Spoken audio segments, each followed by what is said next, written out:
So now we're going to move on to a little bit more intensive culture. So this is taking either flowing water, which is typically a raceway for trout production, or some different ponds that intensify production, either with an in-pond raceway or something like that. So again, we said ponds are the typical way they produce catfish, and hybrid striped bass are the ones that are produced here in North Carolina. And in the western part of North Carolina, trout is the primary fish produced, and this is done through a raceway. A raceway is just basically kind of a long, rectangular, shallow, fairly shallow, sometimes a little bit deep tank, and it uses gravity to flow from one to the next. This is what they're usually using mountain spring water or flowing rivers and streams. They're built on the side of a hill, and gravity flows from one to the next. So each of these little containers right here is what's called a demand feeder, and trout seem to be really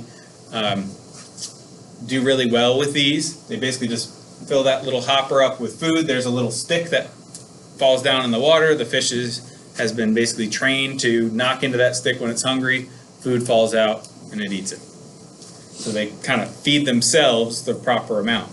And it may not be 100% the most efficient, but it's pretty darn close. So it works out well. But it's a single-use system. Okay, the water is fresh coming in, and it is going to go through all your tanks and then out to a receiving stream. Some areas you got to worry about different predators, bears and stuff like that. They got to really lock their stuff down.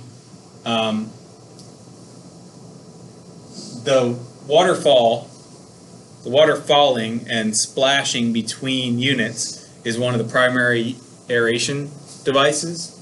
There are ways to intensify your production by adding other extra oxygen, pure oxygen that can be injected, but that is on the traditional system, just water flowing and falling in each one is the way that water gets oxygenated. So North Carolina is the second largest trout producing state in the U.S., and we're like small potatoes compared to Idaho. Idaho has huge, large-scale trout production systems. If you see this raceway right here, it just goes on and on and on.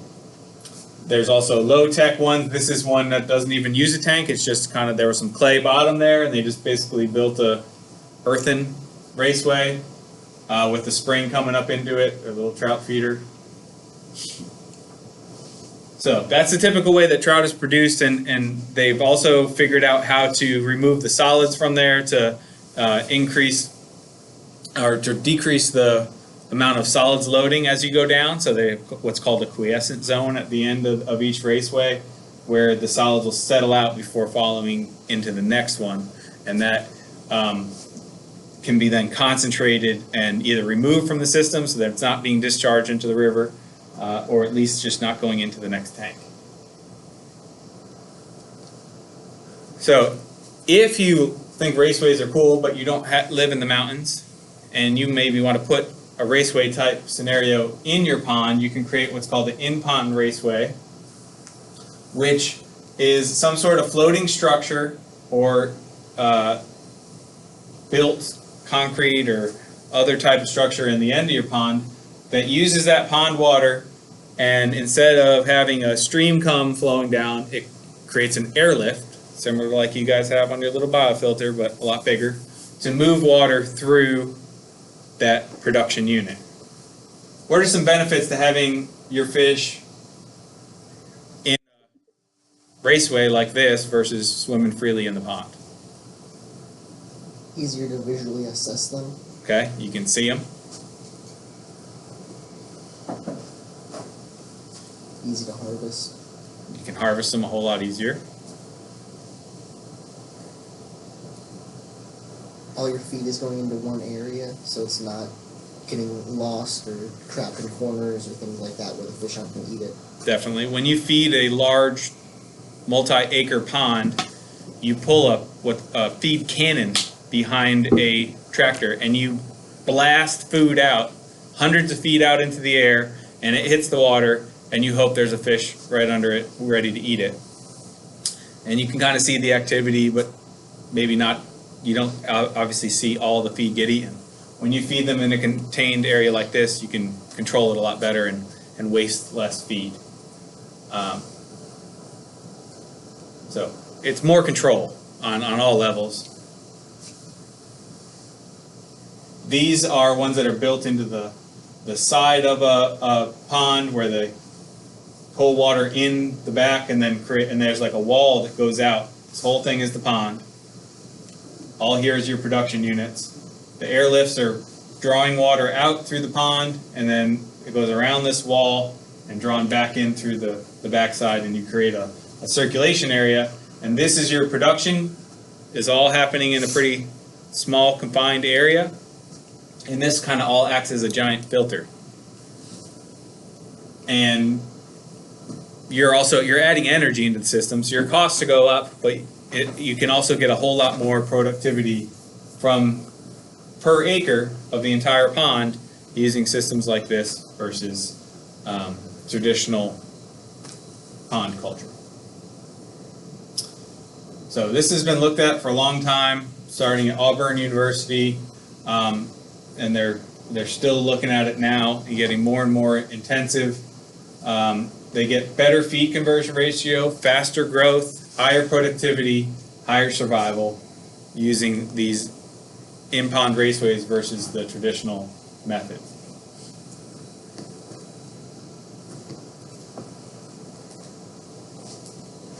So, again, when you flow the water past them, it's being aerated by the airlift as it's being moved through the system.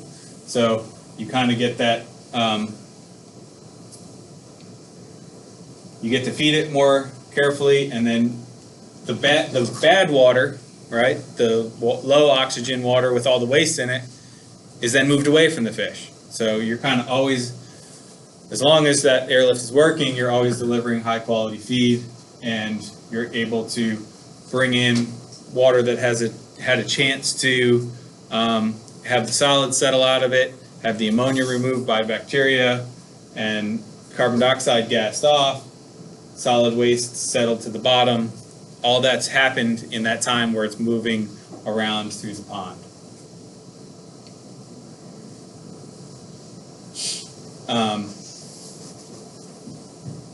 The advantage to using these systems, obviously, if you have one of those gravity-fed, if you have a beautiful spring-fed mountainside, then that doesn't cost a lot, and that water just kind of flows through, and gravity takes it all the way through.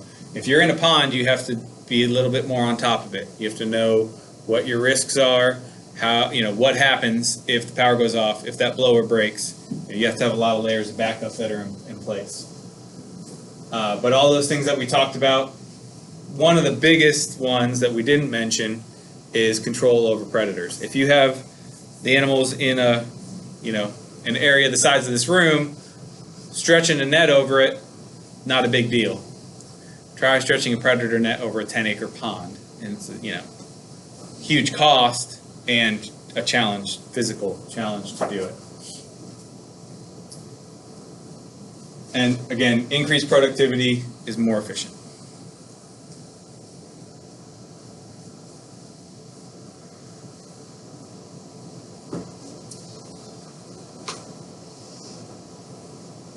So another type of system is called a partitioned aquaculture system.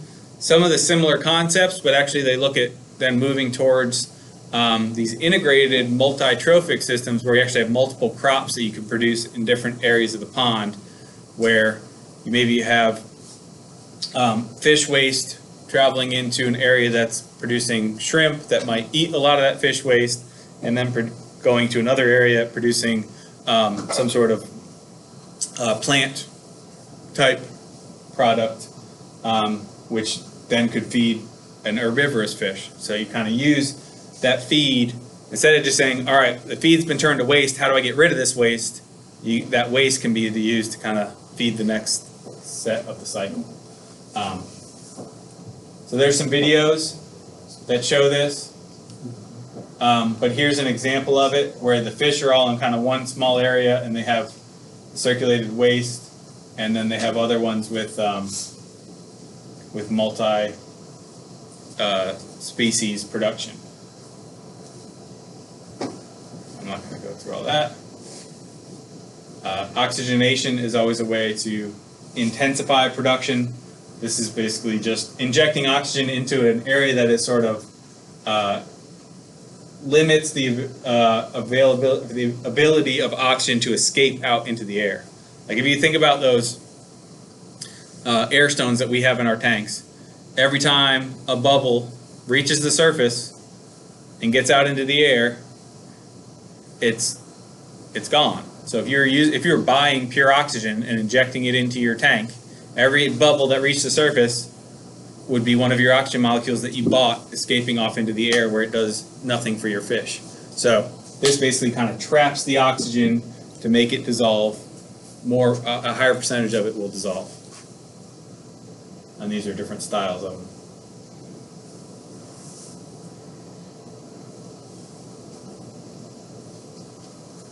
Alright, we're going to get to another system, so I'm going to go through the rest of this. These are graders. I think that's what they're showing you. They basically use different size. These aren't graders, these are just a ramp moving from one to another. But the way that you grade fish in a raceway is also easier. So in a pond, if you wanted to separate out your larger fish from your smaller fish, you need a mesh net with a certain size opening in it that you drag through the pond, and then you just leave it there and hope that all the small fish swim through it and then pull them out. If you have them in a rectangular area, you can do that a lot faster. It's called a bar grader. If it fits directly in there, you just kind of walk it along to one end, and you can grade them much quicker, easier, fewer tractors, stuff like that.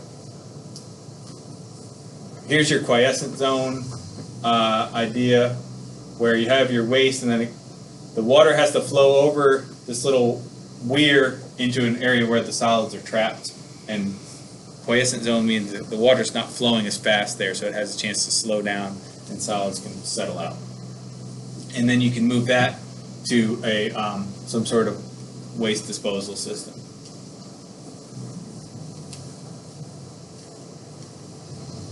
All right, I'm going to go through all of them. Any questions about kind of intensive ponds, partition systems, raceways?